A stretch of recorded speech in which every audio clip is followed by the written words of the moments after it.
Hello everyone, welcome back to my channel law Samrat. आज का हमारा जो टॉपिक है इंडियन कॉन्ट्रैक्ट एक्ट 1872 के सेक्शन 25 का है। अब देखो, अब तक जो हमने जनरल रूल पढ़ा वो ये पढ़ा कि अगर कंसीडरेशन नहीं है कॉन्ट्रैक्ट में तो कॉन्ट्रैक्ट वॉइड हो जाएगा, वैलिड नहीं रहेगा। तो अब आता है कि क्या विदाउट कंसीडरेशन के एग्रीमेंट जो है वो वैलिड हो सकता है। हमने अभी तक पढ़ा कि कंसीडरेशन कॉन्ट्रैक्ट का एक बहुत ही इम्पॉर्टेंट एलिमेंट है। एक तरह से कॉन्ट्रैक्ट की सोल कहा जाता है कंसीडरेशन को। तो क्या इसका मतलब ये है कि अगर किसी एग्रीमेंट में कंसीडरेशन बिल्कुल भी नहीं है तो वो हर परिस्थिति में वॉइड होगा या वो वैलिड भी हो सकता है? क्या कानून में ऐसी कोई सिचुएशन हो सकती है जहां विदाउट कंसीडरेशन के भी एग्रीमेंट लीगली एनफोर्सेबल हो? ठीक है, तो इसी के लिए हम पढ़ेंगे सेक्शन 25। तो सेक्शन 25 में जनरल रूल क्या है कि no consideration no contract. General rule क्या है? No consideration no contract. आप बेयर एक्ट ले लेना, बेयर एक्ट में पढ़ना, फर्स्ट लाइन उसमें लिखी हुई है an agreement made without consideration is void. मतलब विदाउट कंसीडरेशन के किया गया एग्रीमेंट जनरली वॉइड होता है। अब देखो, यहाँ भी जनरली आ गया।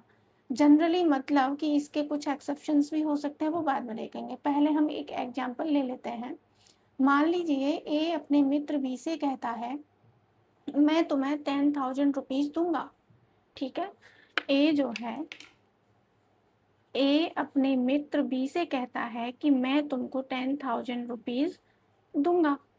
ओके, लेकिन इन 10,000 रुपीज के बदले में बी ना तो कोई काम करता है उसके लिए, ना कोई उसने प्रॉमिस किया है और ना ही कोई उसने लीगल ऑब्लिगेशन लिया है। तो केवल ए का यह ग्रेचुइटस प्रॉमिस जनरली एनफोर्सिबल कॉन्ट्रैक्ट नहीं बनेगा। क्यों? क्योंकि ए के प्रॉमिस के बदले कोई कंसीडरेशन नहीं है। तो अब इसने बी ने इसके बदले में कुछ भी नहीं किया, तो इस प्रॉमिस में जनरली एनफोर्सेबल कॉन्ट्रैक्ट नहीं बनेगा क्योंकि ए के प्रॉमिस के बदले कोई कंसिडरेशन नहीं है। अब देखो, सेक्शन 25 की ऑफिशियल इलस्ट्रेशन भी इसी प्रिंसिपल को दिखाती है कि विदाउट कंसिडरेशन 10,000 रुपीज देने का ओनली प्रॉमिस जो है वो वॉइड एग्रीमेंट है। अब देखो, क्या ये रूल एब्सोल्यूट है? अगर every without consideration agreement void है तो सेक्शन 25 में एक्सेप्शंस क्यों दिए गए हैं? यहीं से असली कॉन्सेप्ट शुरू होता है। यस, विदाउट कंसीडरेशन के भी कुछ एग्रीमेंट्स ऐसे हैं जो वैलिड हो सकते हैं, लेकिन केवल लॉ द्वारा रिकॉग्नाइज्ड एक्सेप्शंस में ही। सेक्शन 25 मेनली 3 स्टैट्यूटरी एक्सेप्शंस देती है। इसके अलावा एक्ट में कुछ अदर सिचुएशंस भी हैं जहां कंसीडरेशन की नेसेसरी मतलब कंसीडरेशन की आवश्यकता नहीं होती, जैसे एजेंसी अंडर सेक्शन 185 और कंप्लीटेड गिफ्ट की वैलिडिटी को सेक्शन 25 का एक्सप्लेनेशन 1 बचाता है। अब देखो, एक्सेप्शन 1 हम देख लेते हैं सेक्शन 25 का। सेक्शन 25 क्लॉज क्या कहता है? देखो, अगर एक पिता अपने बेटे से कहता है मैं तुम्हें 1 लाख रुपए दूंगा। मान लीजिए ये फादर हैं, ये सन है, ये कहते हैं कि मैं तुमको 1 लाख रुपीज दूंगा। ठीक है, तो क्या बेटे को इस 1 लाख रुपए के बदले में कुछ करना कंपलसरी है? क्या बेटे को पिता के लिए इसके बदले में कोई भी काम करना या कोई ऑब्लिगेशन लेना कंपलसरी है, जरूरी है? जनरली यह केवल प्रॉमिस होने के कारण एनफोर्सेबल नहीं होगा, लेकिन अगर सेक्शन 25 क्लॉज 1 के अंडर कंडीशंस पूरी हों तो सिचुएशन अलग होगी। अब देखो, सेक्शन 25 का क्लॉज 1 क्या कहता है, इसकी मेन कंडीशंस क्या हैं कि इसमें जो एग्रीमेंट है वो रिटन होना चाहिए। कैसा होना चाहिए? रिटन होना चाहिए। रजिस्टर्ड होना चाहिए, लव एंड अफेक्शन होना चाहिए, natural love and affection, affection होना चाहिए, ठीक है। नियर रिलेशन होना चाहिए, अफेक्शन होना चाहिए, नियर रिलेशन होना चाहिए। तो अब देखो इसमें नेचुरल लव एंड अफेक्शन है। नेचुरल लव और अफेक्शन बाप बेटे के बीच में होता ही होता है। नियर रिलेशन, बाप बेटे से ज़्यादा नियर रिलेशन क्या हो सकता है। मेन है ये दो चीज़ें कि ये रिटन है और रजिस्टर्ड है। अगर ये चारों कंडीशंस हैं, पूरी होती हैं, तो विदाउट कंसीडरेशन, कंसीडरेशन भी एग्रीमेंट जो है वो क्या हो सकता है, वैलिड हो सकता है। क्लियर। तो कहने का मतलब ये है कि अगर फादर 1 लाख रुपीज सन को देते हैं, अपने बेटे को देते हैं, और इसके बदले में ये कुछ भी नहीं करता है, तो ये एग्रीमेंट भी वैलिड हो सकता है। अगर सारी कंडीशंस जो सेक्शन 25 क्लॉज 1 के अंदर जो भी कंडीशंस हैं वो पूरी होती हैं। क्लियर। ये हमारा सेक्शन 25 का क्लॉज 1 कहता है। अब देखो राजलुकी डूवी वर्सेस भूतनाथ मुखर्जी का एक केस है, नाम लिख देती हूँ। राजलुकी, इससे रिलेटेड राजलुकी डाबी वर्सेस भूतनाथ मुखर्जी, ठीक है। मुखर्जी का केस है। इसमें इसका केस का जो उपयोग है वो नेचुरल लव एंड अफेक्शन की रिक्वायरमेंट्स को समझाने के लिए किया जाता है, ठीक है। सिर्फ रिश्तेदार होना इनफ नहीं है। सेक्शन 25 क्लॉज 1 में नेचुरल लव एंड अफेक्शन के साथ स्टैट्यूटरी रिक्वायरमेंट्स जो हैं वो भी पूरी होनी चाहिए, ये इस केस में कहा गया था। अब आ जाते हैं हम एक्सेप्शन 2 पर। मतलब एक्सेप्शन 2 क्या कहता है। Promise to compensate for voluntary services, ठीक। अगर मैंने आपकी मदद की, एक सिचुएशन ले लीजिए, अगर मैंने आपकी मदद की और उस समय आपने मुझे पैसे देने का प्रॉमिस नहीं किया था, लेकिन बाद में आपने कहा कि तुमने मेरी मदद की थी, मैं तुम्हें 5000 रुपीज़ दूंगा, तो क्या यह प्रॉमिस वैलिड हो सकता है। हाँ बिल्कुल हो सकता है, कुछ परिस्थितियों में बिल्कुल हो सकता है।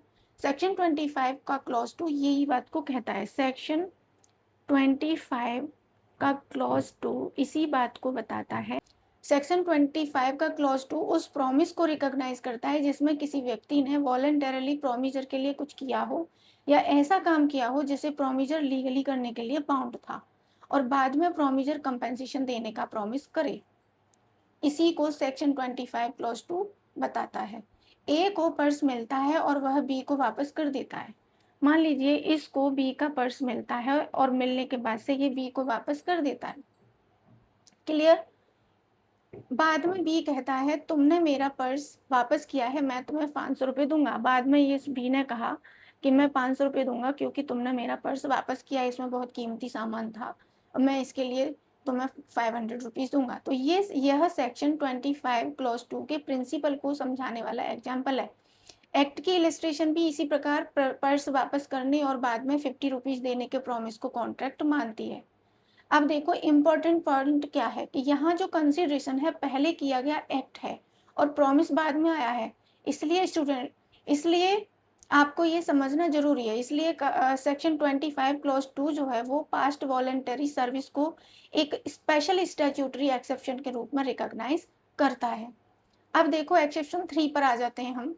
प्रॉमिस टू पे अ टाइम बार्ड डेट, ये क्या है ये सेक्शन 25 का क्लॉज 3 है।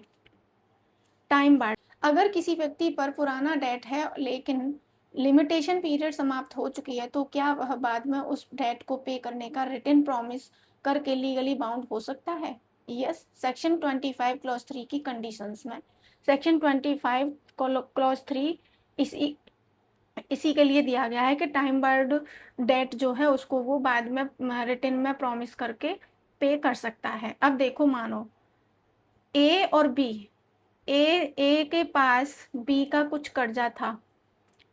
बी ने कहा कि ये 1 अगस्त तक मुझे वापस चाहिए। ए ने जनवरी में कर्जा लिया, और ये अब देखो, अब इसने 1 अगस्त तक इस कर्जे को नहीं दिया। इसने इस कर्जे को 1 अगस्त तक नहीं दिया।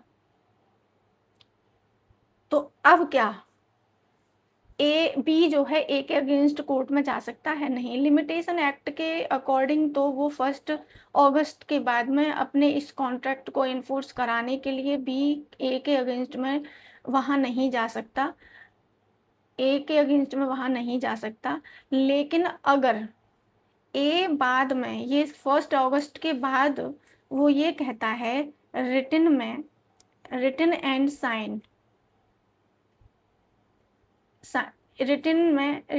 साइन, प्रॉमिस करता है कि मैं ये जो आपका कर्जा, आपने जो मेरे को 20,000 रुपीज़ दिए थे वो मैं आपको पे करूँगा, तो वो पे कर सकता है। ये सेक्शन 25 क्लॉज 3 कहता है।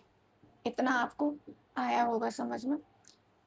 सेक्शन 25 क्लॉज 3 में ऐसा written and signed promise statutory requirements के अकॉर्डिंग कॉन्ट्रैक्ट बन सकता है। इस लाइन को आप ध्यान रखना। A time barred debt itself may not be enforceable, but a fresh written and signed promise to pay it satisfying section 25 clause 3 can be enforceable।